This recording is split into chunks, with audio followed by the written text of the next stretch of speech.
Bueno, somos miembros de la Iglesia Bíblica Bautista Cordillera, que queda en la comuna de Puente Alto. Por la gracia del Señor aún estamos sirviendo allí. Yo no soy pastor titular de la iglesia, ya hace 20 años que no estoy ministrando, por eso me veo más joven. El otro día me pregunté, ¿qué hace usted para mantenerse joven? No soy pastor.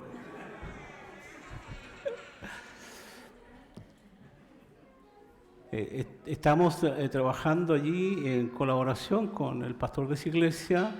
Soy parte de la directiva de aquella congregación, pero por determinación de Dios ya hace varios años, el año 2000, el Señor me sacó de lo que es el ministerio pastoral para dedicarme al área de misiones. Fui pastor por 20 años en la iglesia de Talagante y antes en otra iglesia en Santiago también, 6 años, y otros años ayudando en otras iglesias. Ese año 2000 fui con mi esposa para Cuba a hacer un trabajo de capacitación para misioneros cubanos.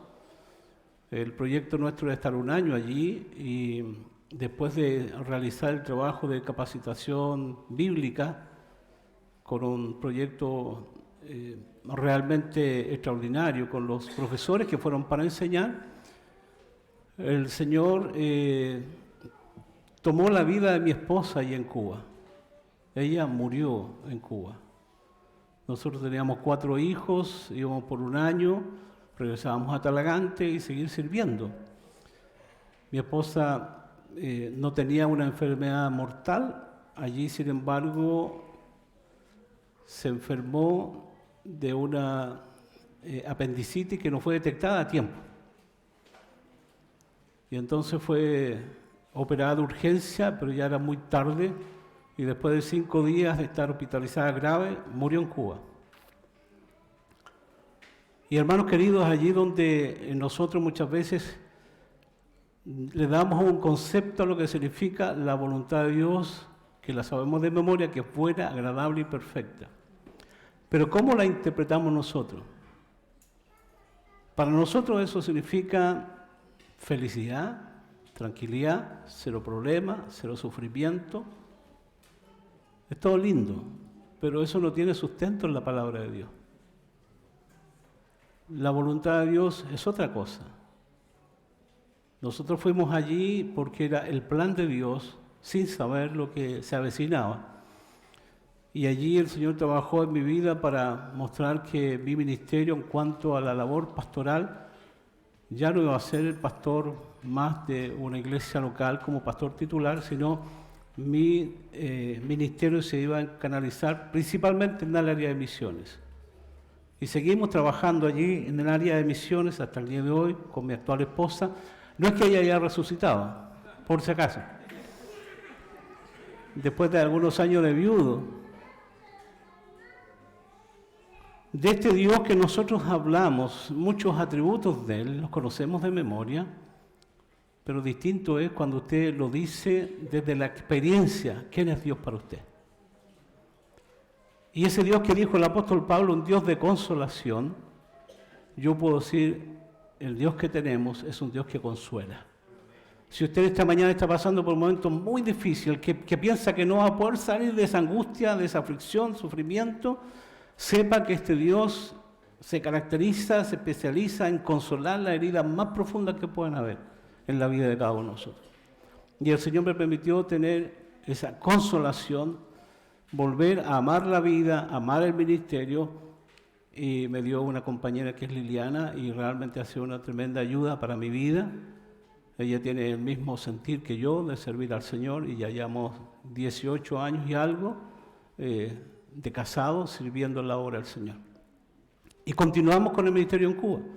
Preparamos 8 matrimonios para que fundaran iglesias, misioneros cubanos, allí en Cuba, y hoy día tenemos ya este camino recorrido de tantos años y seguimos sirviendo allí. Viajamos una vez al año a Cuba, acompañados por distintos hermanos, distintas iglesias, que realizan ministerio allí en Cuba también. Nuestro trabajo consiste en levantar apoyo para los misioneros cubanos. Tenemos en este momento 29 misioneros que están fundando iglesias. La tarea nuestra es levantar sustento para ellos, para que se dediquen a tiempo completo.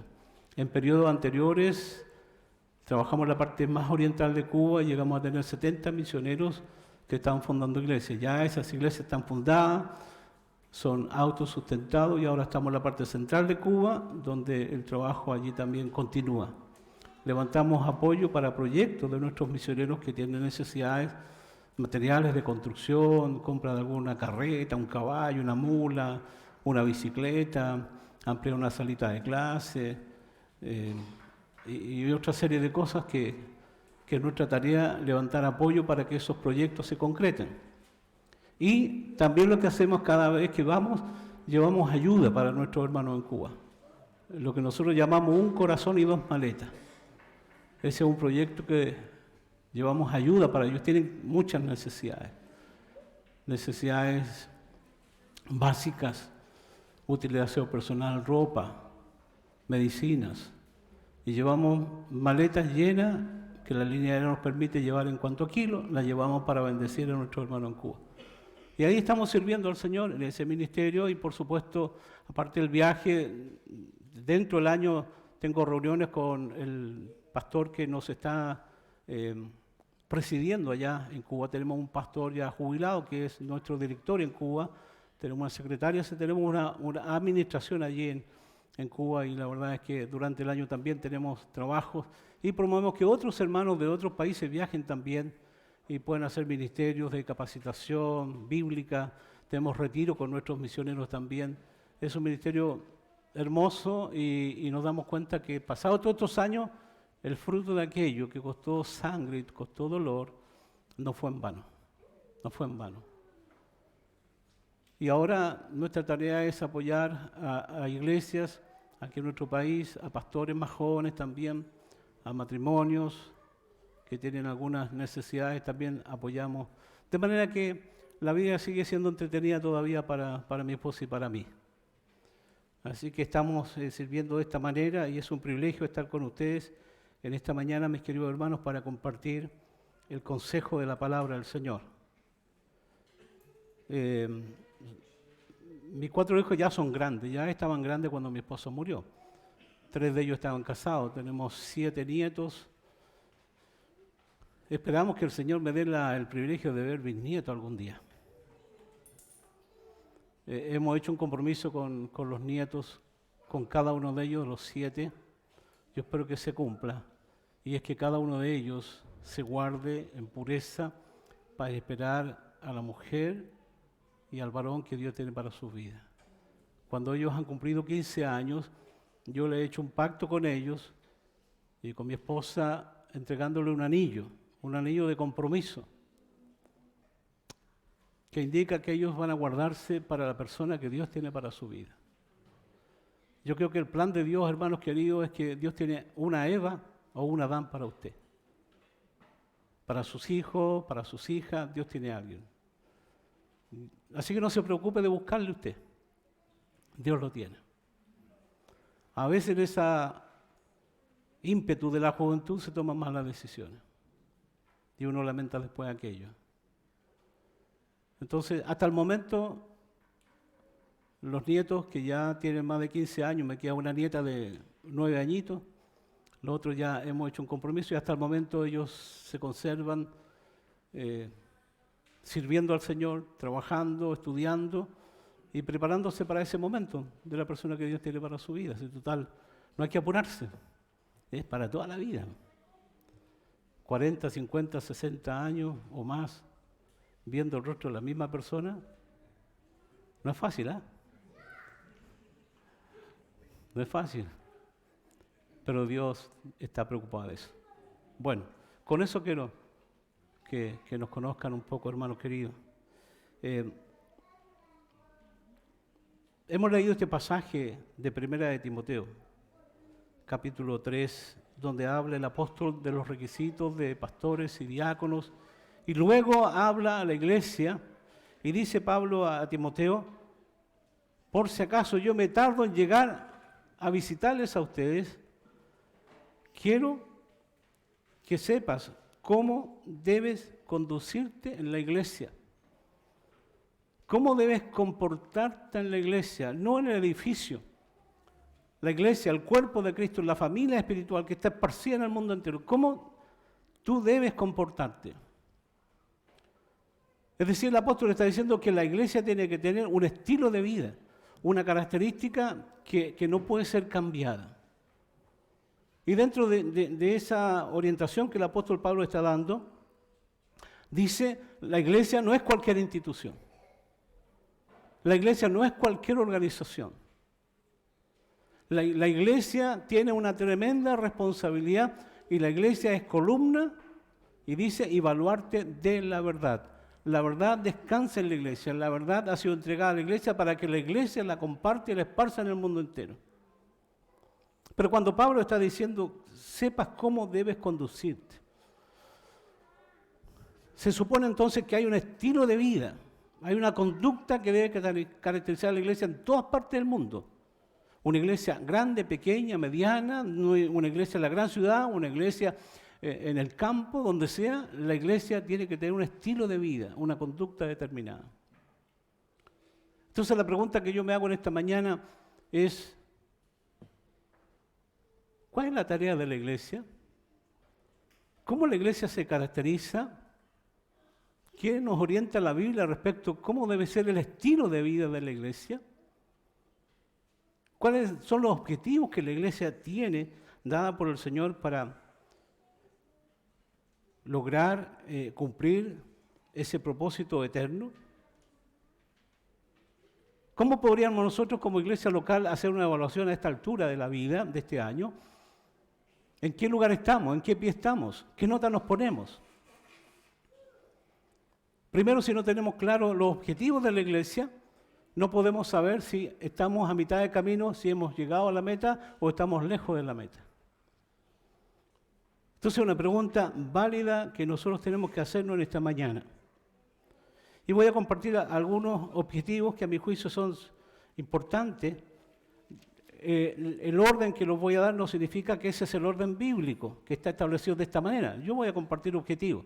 Tengo un orden para compartirlo, pero no significa que así están bíblicamente, que a mi juicio son sumamente importantes.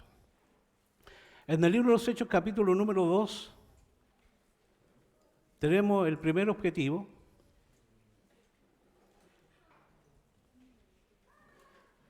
Capítulo 2, verso 47 dice, alabando a Dios y teniendo favor con todo el pueblo, y el Señor añadía cada día a la iglesia los que habían de ser salvos. Aquí hay algo a mi juicio sumamente importante, hermanos queridos, que nosotros tenemos que tenerlo en nuestra mente claro. Nosotros existimos ¿para qué? Esto. Vuelvo a repetir, no es que este es el primer objetivo. Puede ponerlo en cualquier lugar, pero esto no debe faltar en nuestra característica como iglesia local. Dice aquí que la iglesia tenía el favor con todo el pueblo. La iglesia gozaba de la simpatía. La iglesia gozaba del respaldo, del apoyo, de la valoración del pueblo. ¿Cuál pueblo? Si nosotros consideramos, hermanos queridos, que esto tiene un valor sumamente importante, es porque los judíos poquito tiempo atrás habían pedido la muerte del Señor Jesucristo. Por lo tanto, la iglesia, que es el fruto del sacrificio de Cristo, no era una institución bienvenida, no era una institución apreciada, no era una institución que se ganó un sitial así por así nomás. Era indeseado, despreciado, desechado. Era la continuación de Cristo. ¿Y cómo la iglesia ganó entonces el favor del pueblo? ¿Cómo la iglesia ganó un lugar importante en la comunidad donde estaban? Eso es sumamente importante, que nosotros consideremos, hermanos queridos.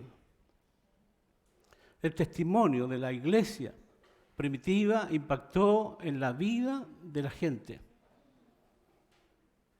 Nosotros podríamos quizás mensualmente regalar un bono de 100.000 pesos para 300 personas aquí en la comunidad y seguramente nos van a decir, esa iglesia es buena iglesia, porque me ayuda.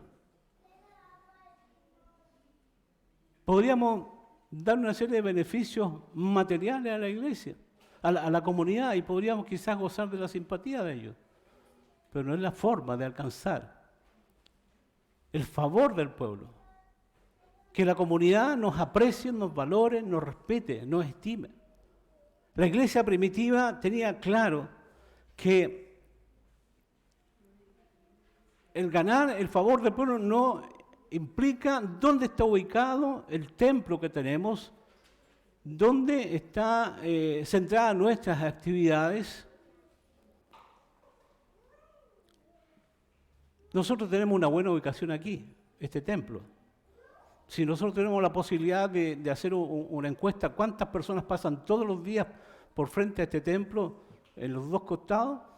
Quizás nos llevaríamos la sorpresa que hay cientos y cientos de personas que pasan todos los días, durante todo el día, por este lugar.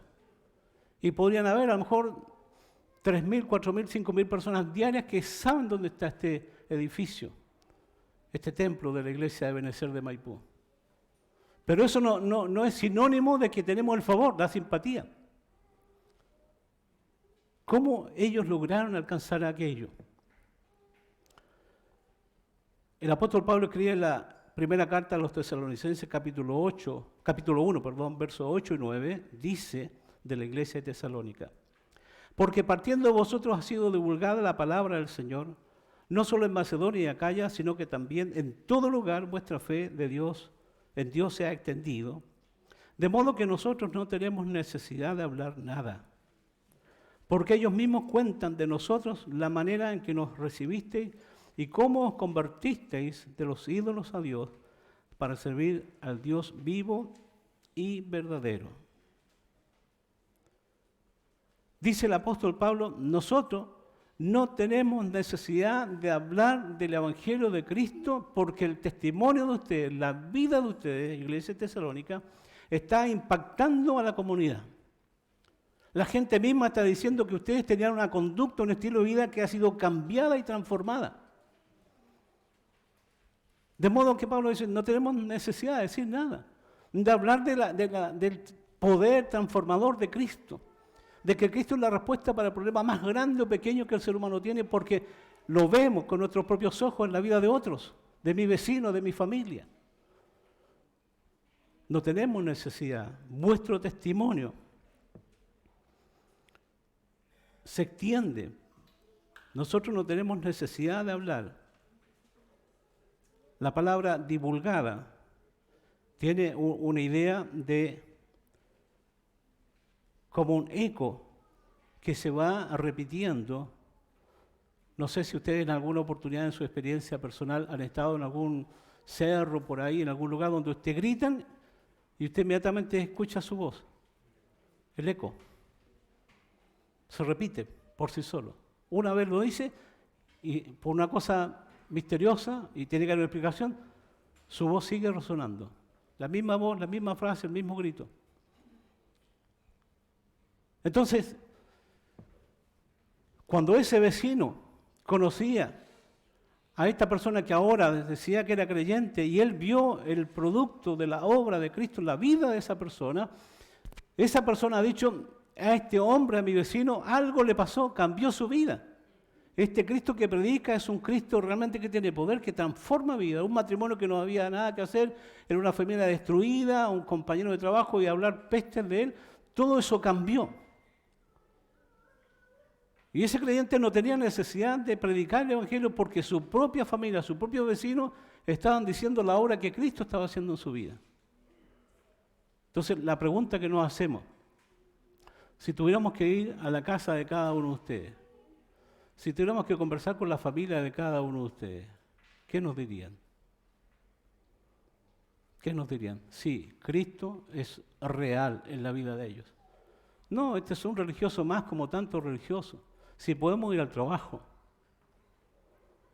Mi nieto que está estudiando medicina, me decía antes de ayer, Tata me decía, hay compañeros que se han sacado buenas notas en los exámenes, pero copian.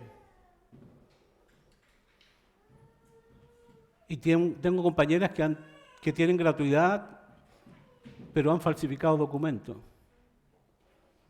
Y uno tiene que luchar. Yo digo, pero esa es la diferencia.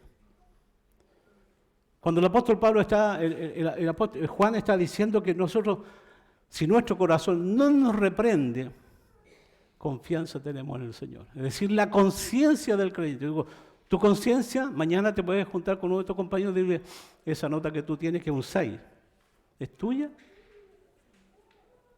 ¿O es producto de copiar? Y tú te sacaste un 4, pero es producto de tu esfuerzo o de copiar. Tu conciencia te tiene que decir cuál es la nota que vale. Entonces, hermanos queridos, la iglesia creo que es importante que consideremos que vamos a ser conocida por una iglesia que tiene un buen testimonio. Que nadie tenga que decir, no, yo no quiero esa iglesia porque las personas que asisten ahí son complicadas, conflictivas. Y la verdad es que yo tengo un vecino que es una persona que es el diablo mismo en presencia aquí. Los conflictos que tienen aquí en este hogar, las peleas. Si las paredes hablaran, no quisiera decirle lo que hablarían. El testimonio. La iglesia primitiva alcanzó el favor del pueblo porque tenían un buen testimonio, porque había una buena comunión, porque había unidad, porque había amor entre la iglesia, entre los hermanos en la fe. Pero cuando una iglesia, hermano, es conocida por los conflictos, cuando una iglesia es conocida por la indiferencia, cuando una iglesia es conocida por los pleitos, cuando una iglesia es conocida por el desorden, está minando su propio terreno, está cavando su propia tumba. Usted ni yo tenemos el derecho de hacer lo que nos parece de la iglesia. La iglesia tiene una tarea, tiene una responsabilidad, tiene un mensaje que cumplir en este mundo.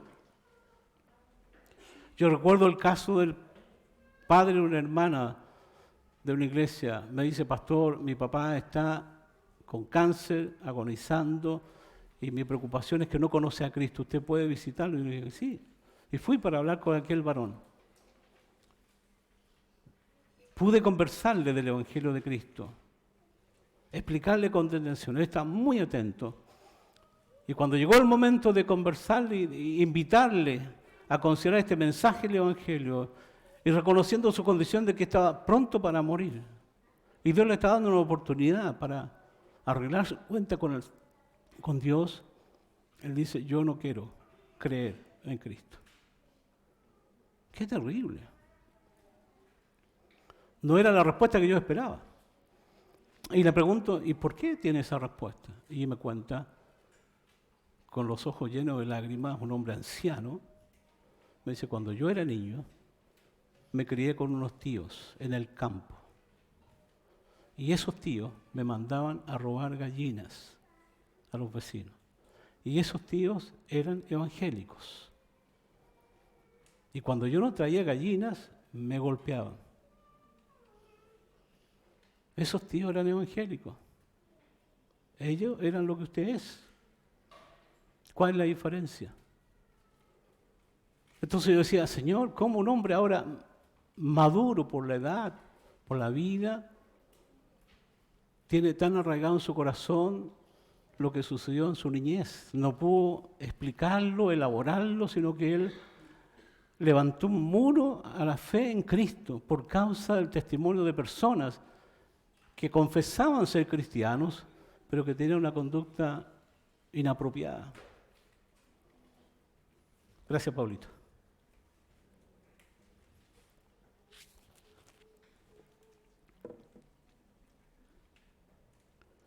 Hermano querido, esto es sumamente importante. Una iglesia no debe ser conocida por los programas que podamos llevar adelante, por las actividades que podamos tener. Primero, aquí vemos que esta iglesia primitiva ganó el favor del pueblo, por su testimonio. Y aquí es donde tenemos que cuidar nosotros nuestro testimonio. Vamos a ganar un sitial en la comunidad donde estamos, y ese testimonio va a romper corazones, va a echar murallas abajo, y ustedes van a hacer una bendición para la iglesia, y el Señor va a añadir a la iglesia cada día a los que han de ser salvos. Eso es sumamente importante. El libro de Daniel nos habla de este hombre que estuvo en una posición de altura, y algunos que estaban también en el reinado junto con Daniel tuvieron envidia, y dice el capítulo 6, verso número 4 del libro de Daniel: entonces los gobernadores y sátrapas buscaban ocasión para acusar a Daniel en lo relacionado al reino, mas no podían hallar ocasión alguna o falta, porque era fiel, y ningún vicio ni falta fue hallado en él. Ningún vicio ni falta fue hallado en Daniel. Una investigación no fue algo que, oye, tú sabes algo. No, eran personas que tenían autoridad. Por lo tanto, tenían autoridad y poder. Tenemos acceso a investigar todo lo que queramos de la vida de Daniel. Todas las áreas están ahí a nuestra mano para investigar. Hicieron una investigación acuciosa, a ver si podemos encontrar algo de lo que podamos acusarlo. Y dice que ninguna falta, nada fue hallado en Daniel. Daniel era un hombre íntegro. Daniel era lo que decía ser. Nosotros no tenemos que parecer a un cristiano. Nosotros tenemos que ser cristianos. Cristo en nuestra vida. En todos los aspectos, investíguenos, en lo que sea, investíguenos, y van a llegar a la misma conclusión que con Daniel. No encontramos nada de falta en su vida. Importante aquello. Si tuviéramos que hacer una encuesta, hermanos queridos, alrededor de nuestro templo acá, ¿qué diría la comunidad de nosotros? Una pregunta interesante. Ese objetivo para mí es importante. Segunda de Corintios capítulo 5, verso 19.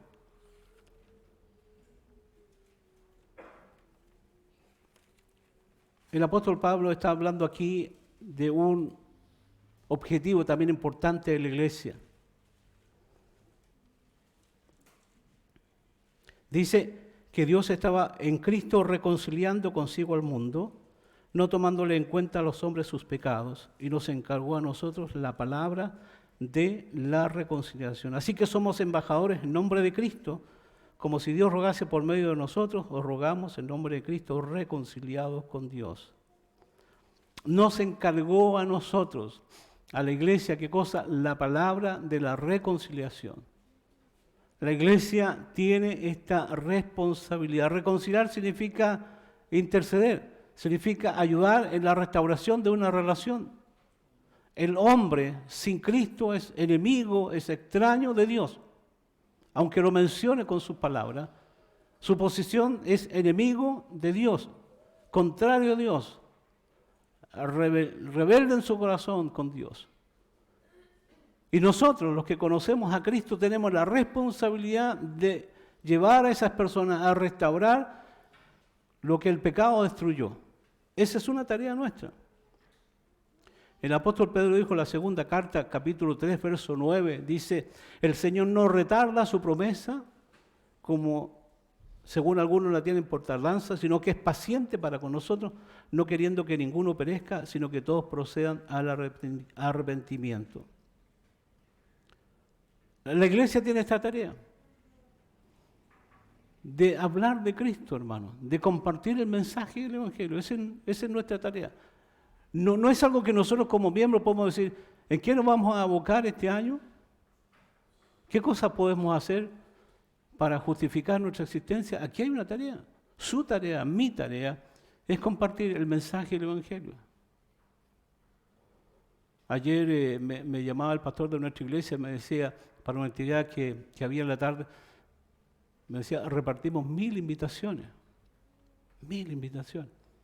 1000 personas. Pero eso no significa que van a ser salvos. Pero se fue al mundo. Mostró interés por aquellas personas que están caminando por las calles sin esperanza, están amaneciendo hoy día diciendo exactamente lo mismo. ¿Qué sentido tiene mi vida? Y es mejor que la muerte llegue y golpee la puerta de mi casa y se termine todo esto. Usted sabe de problemas que gente tiene. Y usted sabe, y yo sabemos que Cristo es la respuesta. Cristo es la solución. Por lo tanto, hermanos queridos, un objetivo de la iglesia debe ser reconciliar a este mundo sin Cristo, hablarles de este mensaje de esperanza y salvación. Hay una tarea, estar orando continuamente por personas inconversas. Que nuestra oración diaria pueda incluir a alguien que usted sabe que necesita de Cristo. A veces hay personas que usted sabe que tienen un problema y no aprovechamos la oportunidad para introducir el Evangelio en sus corazones, en sus vidas. Tenemos la solución, tenemos la respuesta. El Señor va a darnos la palabra, la sabiduría y la gracia para llegar al corazón de ellos. No es, ¿cómo le digo? No, es disponernos y Dios va a usarnos. Tiene que dar una carga a nuestro corazón de estar orando por nuestros vecinos continuamente. Nosotros llevamos varios años allí, en el lugar donde vivimos, y estamos orando continuamente por la salvación de nuestros vecinos.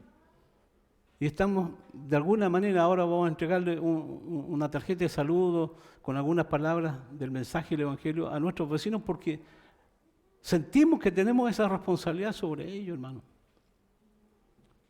Quizás de repente vemos una persona que está botada en la calle, borrachito, y nos acostumbramos ya a ver esa condición, que no hay ningún dolor en el corazón, sabiendo que esa imagen de Dios destruida por el pecado puede ser restaurada nuevamente, si conocen a Cristo.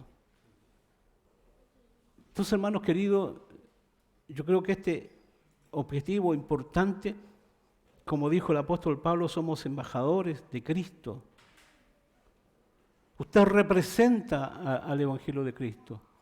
Usted representa a Cristo, usted es embajador, usted tiene que entregar este mensaje que represente su fe en Cristo a otros que no tienen esperanza. Esa debe ser una tarea importante. Cuando una iglesia no está alcanzando al perdido, cuando una iglesia no está orando como cuerpo por los perdidos, cuando una iglesia no está haciendo alguna actividad, algún ministerio que alcance a los perdidos, nos convertimos en enemigos de esta tarea tan importante. Nosotros mismos estamos siendo tropiezos para que otros entren al reino del Evangelio. Nos podemos convertir en traidores de la razón principal por la que estamos aquí. Entonces, si pensamos en ese objetivo de este año, ¿qué hemos hecho como iglesia, como cuerpo, para alcanzar al perdido? ¿Alcanzamos la meta? No lo teníamos como objetivo. No era una razón para nosotros. Aquí hay una razón importante. Otra razón importante, objetivo de nuestra iglesia, está en Efesios capítulo 4, versículo 11 al 13. Hermano querido, el primero que se me queda dormido, hasta ahí yo llego con la predicación.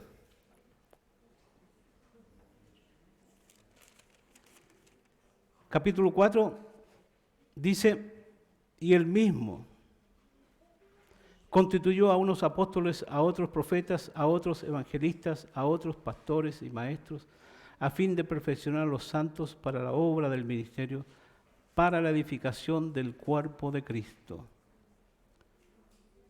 Perfeccionar a los santos, una tarea de la iglesia. Que cada creyente, hombre y mujer, madure y crezca en su vida espiritual. Ese debe ser un objetivo importante de la iglesia. Cada persona que llega aquí tiene que crecer en la fe, tiene que madurar día tras día, tiene que progresar en su vida espiritual. La palabra perfeccionar es equipar, es capacitar de la forma completa. Y la herramienta para ese trabajo es la palabra de Dios. La palabra de Dios es la que tiene que ser enseñada, la palabra de Dios es la que tiene que ir en nuestra vida, redarguyéndonos, corrigiéndonos para ir haciendo los cambios necesarios. Entonces, para eso tenemos distintas alternativas, ¿no? La escuela dominical es una forma de poder equipar a los creyentes. Las distintas reuniones de ministerios, matrimonios, jóvenes, matrimonios, adolescentes, adulto mayor, en fin, todo lo que nosotros consideremos necesario como ministerio, como iglesia, para equipar, para instruir en la palabra, de manera que el creyente vaya creciendo y desarrollándose en su vida espiritual. La palabra de Dios es la que va a ir reparando las falencias que nos impiden crecer como creyente. Hay muchas cosas en nuestra vida que están estorbando a veces, hermanos queridos. Hay muchas cosas en nuestra vida que estorban. Antenoche conversábamos en un funeral que estábamos con mi esposa, en un velorio, conversaba con un joven que está apartado del Señor. Y él decía, mi objetivo era estudiar, sacar una carrera, ganar dinero, tener casa, tener auto, todo eso lo tengo, pero me siento vacío. Y claro que sí. Porque la vida del ser humano no consiste en la abundancia de los bienes que posee, dijo el Señor Jesús. Si Dios no está teniendo un lugar importante en nuestra vida, siempre va a haber un vacío. Siempre va a haber una carencia. Y entonces, hermanos queridos, la palabra del Señor es la que puede sacar de nuestro corazón. Y Él decía eso. Dios tiene que tratar conmigo en sacar esta soberbia en mi corazón, esta autosuficiencia que yo tengo. Que yo soy capaz, que yo soy capaz. Y a veces los creyentes tenemos cosas de esta naturaleza en nuestra vida, que nos estorban para crecer, que nos impiden avanzar en nuestra vida espiritual. Pablo dijo, sed imitadores de mí, así como yo de Cristo. Imitar a Cristo es vivir como Cristo, es amar como Cristo, es servir como Cristo. Cuando la iglesia descuidamos este trabajo, no hay crecimiento, no hay madurez. Y la iglesia se convierte en un jardín espiritual, un jardín infantil espiritual muchas veces. Y hay hermanos que llevan años en el Evangelio y siguen con los mismos problemas, con las mismas luchas. No hay progreso, no hay avance. Y muchas iglesias locales llegan a tener niños espirituales debiendo ser, como dice la palabra, ya maestros, ayudando a otros. Porque la palabra de Dios tiene la respuesta para todos los problemas que el ser humano tenga. Entonces la iglesia tiene que tener este objetivo. La persona que llegue aquí, vamos a instruirlo en la palabra, vamos a compartirle la palabra, ya sea en estudios, en discipulado, en conversaciones personales, en un seguimiento personal, pero que la persona tenga cambios, se erradique de su vida todo aquello que impide que él pueda ser un modelo que glorifique al Señor Jesucristo. Esa debe ser una tarea importante, porque hay personas que arrastran viejas costumbres en su vida espiritual y nunca están sirviendo al Señor. Y son creyentes que yo lo llamo los hermanos maceteros, que sirven de adorno en la iglesia. Pero usted pregunta, y hermano, ¿y cuál es su ministerio? ¿Cuál es su trabajo? ¿En qué parte usted cumple dentro de la función del cuerpo de Cristo? Bueno, estoy orando al Señor, ya 20 años orando. No puede ser. Un pastor decía, a las visitas que llegaban a su congregación, decía él, hermano, quiero saber cuál es la intención suya, hablando de creyentes. ¿Cuál es la intención suya? ¿Usted viene para servir o viene para ocupar una silla? Si usted viene para ocupar una silla, yo le pediría por favor que usted busque otra iglesia. Fuerte, duro. Pero ¿sabe por qué esa silla yo quiero ocuparla con una persona que quiere involucrarse, que quiere servir? Así que decía, cada uno de nosotros como creyentes tenemos que crecer y madurar en nuestra vida espiritual. Esa es una tarea, perfeccionar a los santos. que podamos pesarlos y medirlos espiritualmente continuamente para que podamos crecer y ser una iglesia madura. Que cuando vengan los conflictos tengamos la madurez suficiente para resolver las cosas que pasan. Y lo último, 1 Corintios 11, 18.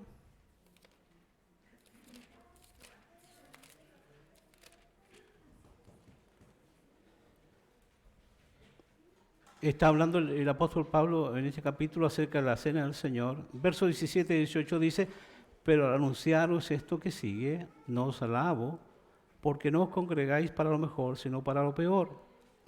Pues en primer lugar, cuando os reunís como iglesia, oigo que hay entre vosotros divisiones y en parte lo creo.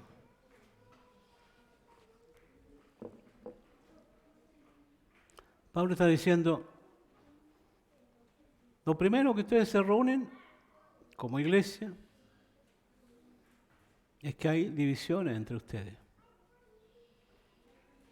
No es una buena carta de presentación, ¿no? ¿Para qué se reúne la iglesia? Para adorar a Dios, para rendir culto y adoración a este Dios que ha tenido misericordia de nosotros, que nos ha salvado.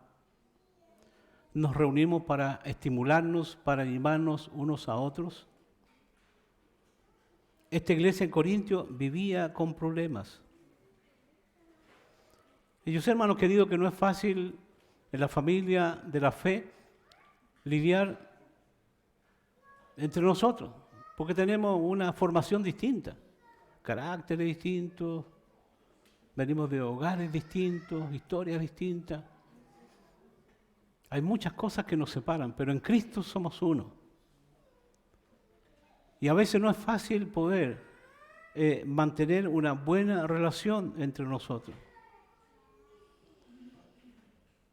Pero la iglesia primitiva, dice Hechos 2:46, y perseveran unánimes cada día en el templo y partiendo el pan de las casas, comían juntos con alegría y sencillez de corazón. Compartían. Había una buena comunión. Esta iglesia se preocupaba de fortalecer la comunión, de acercarnos. La sociedad en que vivimos nos aleja, nos hace ser islas. A veces solamente sabemos el nombre de la persona, pero no sabemos nada más. No nos preocupa cuál es el dolor, la tristeza, el temor, la angustia que el otro tiene. Llevaban las cargas los unos a los otros, oraban unos por otros. El egoísmo, que es parte de nuestra naturaleza personal, la indiferencia, la insensibilidad, que son parte de esta naturaleza pecaminosa, hermano, atenta a que las relaciones puedan crecer y mejorar como creyentes. La pregunta es que yo le puedo hacer en esta hora: ¿usted sabe el problema que tiene su hermano o su hermana que está sentado a su lado, atrás o adelante suyo? ¿Sabe qué es la petición más angustiosa que tiene en su corazón en esta hora? Quizás sí y quizás no. ¿Sabe cuál es la prueba por la que está pasando el hermano o la hermana al que usted saludó esta mañana? ¿Sabe cuál de todos los hermanos que están aquí viene muy angustiado esta mañana? Quizás sí o quizás no.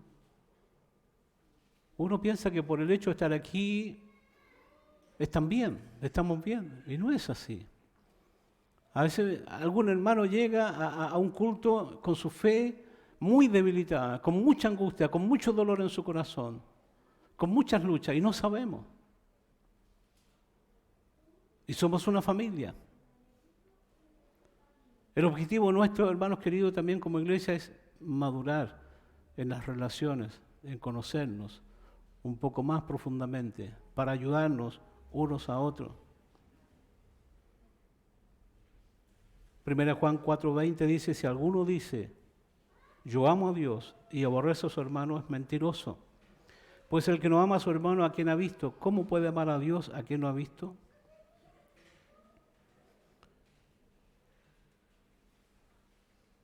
Sin pelo en la lengua, este siervo de Dios está diciendo: usted es mentiroso si usted dice que que ama a Dios y tiene un problema con su hermano, te está mintiendo.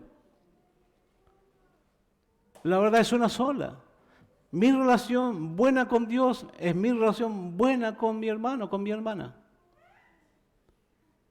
Entonces un objetivo, hermanos queridos, es que nuestras relaciones como iglesia pueda ir madurando, que no exista entre nosotros absolutamente nada, ni lo más mínimo que impida mantener una buena comunión.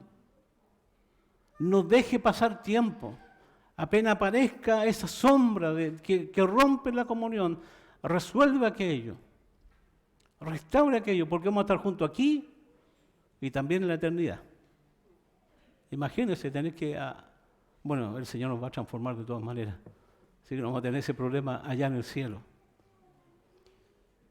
Hermano querido, como iglesia también tenemos que trabajar fuertemente en las relaciones entre nosotros. Entonces, algunos objetivos para nosotros como iglesia, para que podamos hacer una evaluación bien orientada. ¿Cuáles son nuestras razones de ser?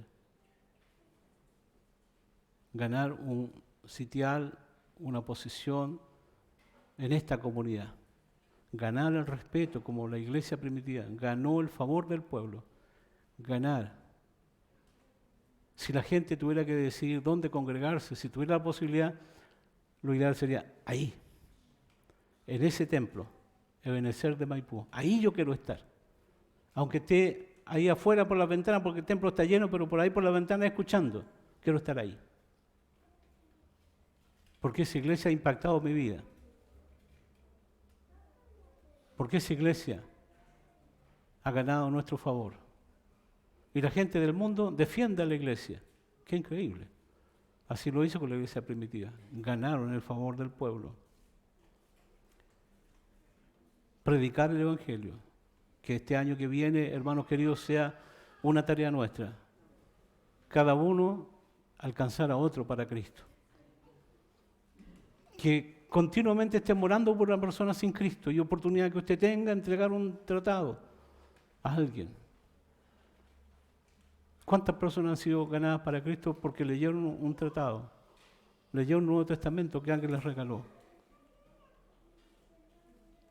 Capacitar a los santos, perfeccionarlos y mejorar nuestra relación como hermanos en la fe. Que el Señor bendiga sus vidas, hermanos queridos, y vamos a orar para que esta palabra expuesta pueda también traer el fruto que glorifique y honre al Señor. Oramos.